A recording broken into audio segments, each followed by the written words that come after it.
জিমের ট্রেনার দাদার সাথে করলাম আজকে লেগের ওয়ার্কআউট। ইয়েস,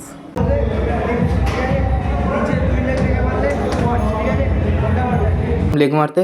তো ভাই প্রথমে শুরু করলাম স্কোয়াট মেশিন দিয়ে। এখানে মারলাম 15টা 4 সেট। তারপরে মারলাম ইনার থাই অ্যান্ড আউটার থাই। এখন যেটা মারছি এটা হচ্ছে আউটার থাইয়ের জন্য, আর এইটা হচ্ছে ইনার থাইয়ের জন্য। ভাই এটা মারার পর যা পায়ের মাঝখানটা হয় না, তোমাদের বলে বোঝাতে পারবো না। কোনো দিন জিমে গিয়ে মেরে দেখো। আর আমার মুখের অবস্থা দেখতেই পাচ্ছ, একেবারে শেষ হয়ে গেছি ভাই। এগুলো সব মারতে গিয়ে পড়ে গেল মাথার ঘাম পায়ে। না না, এখনও আমার মারতে হবে এই লেগের মেশিনটা। তো মারতে মারতে গেলাম, তখনই চলে আসলো ট্রেনার। কী বললো শোনো।